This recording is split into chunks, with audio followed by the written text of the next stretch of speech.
In the winter of 2017, a deal was struck between leading parties in Summit County, Ohio, and popular cable company Accenture. The desire for a city-run internet service had been growing throughout the US, but recent complaints made by the community of Summit, as well as the particular dimensions and infrastructure therein, made it an ideal testbed for a municipal broadband scheme. Though the FCC's Connecting America plan had long been criticised as an excessive waste of taxpayer funds, it was the public-private partnership made with the Accenture Corporation which ultimately made the plan feasible, at least for this more localised experiment. Given public objection to increased taxation, subsidising costs was the only way the county was able to justify the plan, with the loans and investments made by the chosen private firm being paid back in the form of a flexible stake in later tax revenue generated by the service. Smaller cable companies offered their own proposals, but Accenture ultimately made the most appetizing deal. Individuals close to the initial process, who wished to remain anonymous, referred to it as a farce, stating that Accenture, already having an effective monopoly on the chosen area, had already been assured the partnership long before the deal itself was made. The general sense, however, was that this was a win-win for the county. Approval ratings would go up, a new tax revenue source generated, and some greater degree of control over local broadband services. As the plans moved forward, it looked like everyone would be getting what they wanted. Accenture, arguably, was the biggest winner in the whole process. Despite the high initial loan, it would grant them beneficial political ties, a stronger cable monopoly, and of course both short and long-term returns on the investment. This, in an odd twist of fate, despite Accenture being a large part of the reason the public desired county broadband in the first place. Accenture had been popularly thought of as a corporation of thugs, choosing to bully and disrupt smaller competitors to ensure customer support rather than to improve their subpar service. Though they advertised 50 megabyte broadband speeds, few customers could be found to match anywhere near that standard, and random dropouts were not uncommon. Regardless, it was they who partnered with the county, and in fact, vague promises were made on social media that this deal would further improve the reliability of the service. Part of Accenture's winning pitch for the partnership had come as a result of a newly planned server hub design, a system which supposedly reached a much wider area than the previous standards per unit at a much lower cost. To further maximise this benefit, it was decided that they would be installed atop light poles in advantageous areas around the community, a higher vantage point, easier access, and greater range. Over the course of March and April, installations began. On May 1st, 2018, the installation at the intersection of Martin Avenue and 3rd Street, the final planned installation, was completed. Though there had been opposition to the county's partnership with Accenture, residents quietly began using the new service regardless. Some complaints were made on social media that speeds were not just unimproved but even worse in some respects. The account of Senti, the centaur mascot of Accenture, was the first to respond, tweeting that the service was still being fine-tuned over the next few days, followed by an image of Star Wars character Yoda with the caption, "Patience, youngling." Senti, being a popular figurehead for the company and boasting over 900,000 followers, would often respond in this light-hearted, casual manner to frequent positive results. The tweet in question gained over 1,730 likes, with a political commentator joining in the thread later to accuse the complaining resident of being a typical spoiled millennial for continuing to whine even after Senti's explanation. This gained 873 likes versus the resident's 12. This was the closest thing to a public stir in those first few days.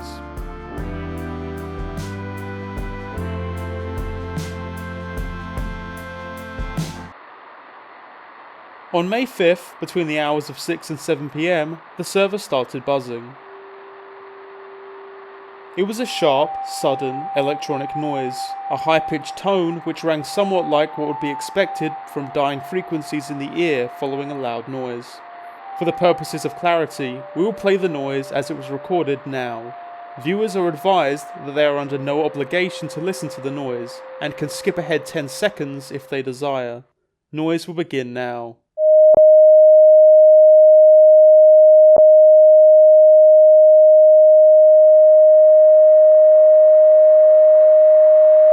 In the first hour, the response was generally passive. Given the time of day, there was still enough through traffic to somewhat mask the sound. Many residents were also either away doing weekend jobs or were out for the evening. Those that remained included Tracy Lunt, who posted on her Facebook page, "Trying to do the dishes and can't hear myself think. Weird noise outside," with an angry emoji. The top comment by her brother Jamie read, "First world problems," with a laughing emoji. As more and more residents returned home for the night, it became clear that the noise was unlikely to correct itself.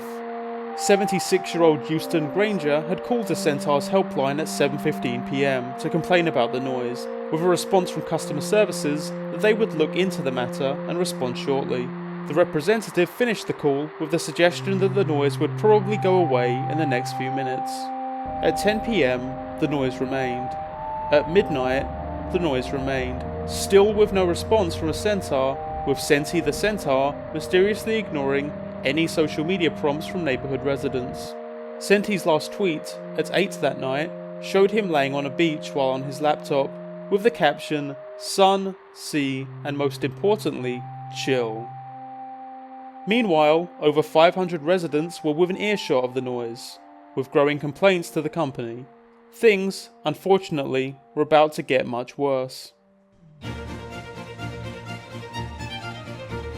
Of the more than 500 residents within clear earshot of the noise, the majority came from the tower adjacent to the server. With 12 floors of apartments, primarily occupied by low-income couples and families, this itself added up to more than 200 residents. Though, as some small silver lining, few residents beyond the 8th floor complained that the noise had caused them great distress. The lower floors, and the suburban homes on the other side of the street, were those that primarily complained about the noise. Most concern came from these generally middle-class families, nearest to the noise, who demanded swift and immediate action. On that first night, with the constant electric whine of the server, the majority of these residents in the danger zone cited either difficulty sleeping or failed to do so entirely. The following day, both Senti and the Centaur corporate account failed to address the issue on social media. Instead, calls were made to complaining residents, letting them know that they had thoroughly checked their equipment before installation, and to get in touch with the county, claiming that the fault was likely on their part and was their responsibility. The county was called, and they in turn corresponded with a Centaur. A Centaur, reportedly, would thus offer to conduct an impromptu checkup rollout on the Martin and 3rd server, as well as any other server which had reported issues, which numbered several. This, however, would come at a cost to the county. The exact costs were deliberated over the next few days, with the county being reminded of contract stipulations which prevented them from tampering themselves with the server without permission from the firm, primarily for apparent safety reasons. Simply turning off the servers was also not a favoured option. The installation was such that shutting off power to entire sections of the infrastructure would have numerous negative effects, and residents unaffected by the noise greatly protested the idea of losing a service that they were paying their taxes for. On the morning of May 9th, 4 days after the noise began, a Centaur arrived at Martin and 3rd to check on the server system. The team, 2 vans with a total of 5 workers, were met with a frustrated and abusive crowd. "Couldn't get it right the first time," shouted one resident from their window, while another threw a beer bottle onto the roof of the van, a sound which itself nearly startled an engineer from his ladder. Marie Stanford, emerging from her seat at her porch, exclaimed that they knew this would happen. It's another penny-pinching scheme. Scattered sounds of approval were heard, and eventually the noise was seemingly fixed. The workers quickly returned to their vans and, with mild applause, silence returned. 2 hours after the workers left, between 1 and 2 p.m, the noise began again. "I'm sick of this fucking shit," tweeted one resident to both Senti and the Centaur corporate account. "My husband has work and can't get any sleep because of your busted BS." While Senti and a Centaur continued not to respond to these increasingly angry messages, one popular response read, "Honey, I live by the highway. Wanna swap places, or you just gonna keep whining?" Another read, "Do I need to point out the irony in you complaining about your busted internet service through that internet service? Some people are so entitled, LMFAO." This response was especially appropriate as, within a few hours, mixed reports emerged that internet connections in the neighbourhood had become increasingly unreliable. Slowly, the ability for residents to publicise their protest was being taken from them. Though, of course, there was no evidence that this was intentional on Centaur's part. As residents made further calls, the city was again forced to deliberate action with the company. In the meantime, night approached, and residents would again be forced through several days of the noise as they tried to go about their regular lives. They would work, eat, and sleep with the continued droning of the sound.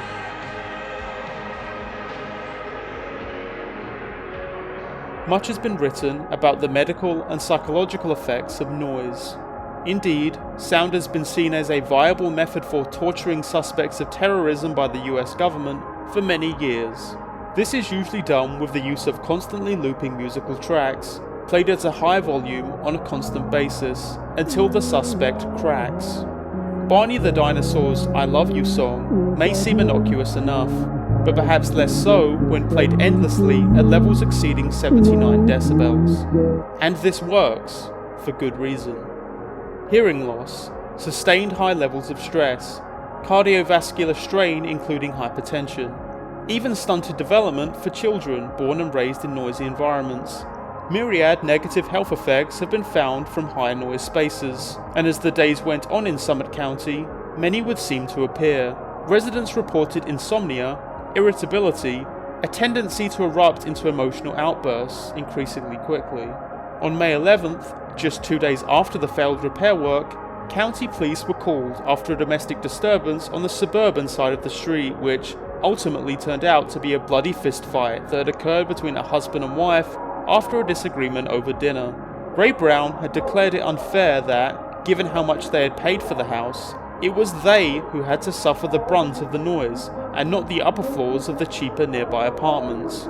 Diane had strongly disagreed that these residents deserved the noise any more than they did, and this had apparently erupted into a brawl. This was taken to be a fluke incident until, 2 days later, on May 13th, a minor fender bender in the parking lot outside of the apartments resulted in one resident throwing another through the passenger side window of his car. Jamal Wright, the attacker, had no criminal record, and was by no accounts reported by those who knew him as a violent person.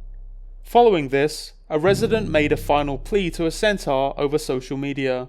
It's been weeks, and the noise is still here. You're destroying our community. As the message began to gain traction online, it was reposted, with the addition of a caption by a popular online personality. 3 violent criminals, all of them black, and now we're blaming a little noise for destroying neighborhoods. Keep avoiding the problem. Ray Brown, Diane Brown, and Jamal Wright were indeed black. The fact that none of them had any history of violent crime, the fact that crime had always been fairly low in that community, the fact that race seemed to play no part in the crimes themselves, none of this stopped the post from reaching over 11,000 likes and 8,000 shares. The Summit County noise was, for the next day or two, a point of national conversation. Not out of any particular concern over the health of the residents, instead it was seen as representative of a desire to cover up the downsides of equality and diversity. For a day or two, it was perhaps a water cooler talking point. Then, as quickly as it spread, conversation stopped. A Summit County Noise hashtag was started by some of the residents, as many reported it had been days since they'd slept, that their children were sick, and that many were being threatened with dismissal from their jobs. Few noticed, and fewer took it seriously. The county continued to dispute the fees a centaur was asking for more comprehensive replacement and repairs. It was what one source called a ransom cost. By May 18th, negotiations were still being worked out. After almost a month of the constant buzzing noise, one resident had had enough. At 8:38 PM, already running late to make it to his night shift as a nurse at a local hospital, 36-year-old Brett Stone emerged from his suburban home, holding a hunting rifle. He had, as he announced, been unable to get to sleep all day, and had finally had enough. Followed out by his wife, Rachel, who desperately insisted Brett calm down for a moment, Brett made one final yell, and began firing at the server hub, which hung on the lamppost. The first shot went past the post, colliding with a nearby tree. The second hit one of the glass windows of the opposing apartment building. The third hit the server, but appeared only to graze it, with no notable effect. A second-floor apartment resident emerged from his window, Nathaniel Moore, a 41-year-old veteran, brandishing a handgun. "Hey, this is my fucking house," he yelled at Brett. Brett, still pointing his hunting rifle at the server, responded with a derisive, "Fuck you." At this point, he took a final shot at the server, hitting a brick wall nearby to Nathaniel. Nathaniel, enraged, began firing indiscriminately in Brett's general direction. While Brett moved for cover, his wife was caught in the crossfire. She was shot in the gut and killed over on the sidewalk. Not noticing this, Brett began to return fire directly at Nathaniel, though later admitted finding it difficult to discern his exact location.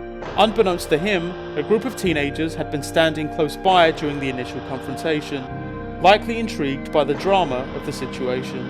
One teen, aspiring musician Jacob Lakewood, was struck in the shoulder by one of Nathaniel's wayward shots. As one older woman, Adeline Grove, wandered to the window to see what had caused the commotion, she too was struck in the crossfire. She had been in the apartment directly above Nathaniel's. Finally, Nathaniel was able to subdue Brett by firing into his chest. In a moment of panic and realization, Brett made a rush back into his house. A full police team had arrived within 15 minutes of the incident. Brett was found catatonic on his living room couch and quickly rushed to the emergency room. Nathaniel had attempted to flee the incident, but was found at a highway gas station not far from the apartment. He apparently gave himself over willingly to a police officer who had stopped for a snack, mournful of his actions. Some distance from the noise had, in his own words, broke the spell. Adeline Grove, 78, had died instantly from a shot to the head. Jacob Lakewood, 15, died of his injuries en route to the hospital. Rachel Stone, 30, died while being treated, 7 hours after the initial shot. Brett Stone ultimately survived the shooting, but, as an infection soon reached his spine, he became paralyzed and remains unable to move from the neck down. Unfortunately for those who tried to spread awareness about the incident, it was overshadowed by another widely publicized shooting earlier that day. In Santa Fe, Texas, hours before the incident, Dimitrios Pagortzis, a 17-year-old student at Santa Fe High School, shot and killed 8 of his classmates and 2 of his teachers. #Summit County Massacre quickly faded into relative obscurity as the national conversation turned to the tragic school shooting. By the morning, a centaur had apparently quietly removed the server hub from Martin and 3rd, with a notice that they would be reverting back to the previous service plan due to technical difficulties. No public statement was given in the following days, and Senti continued his usual social media hijinks, with an image of himself sitting at a dinner table with a pizza, several burgers, chicken wings, and boxes of Chinese food. Maybe getting better broadband wasn't the best idea, he captioned the image. A few weeks later, a Centaur CEO, Robert Steingart, did respond to press prompts relating to the incident in Summit County. His statement was thus: "We mourn the incident that took place in that community. While, as a company, we take no responsibility for the event, each and every one of us at a Centaur, of course, sends out our love and best wishes to everyone affected. At the very least, we hope that this opens up further discussion about the mental health issues many people struggle with every day. We are happy that, if nothing else, this incident has sparked a conversation." A Centaur has seen no further action following the incident, and has not spoken about it since.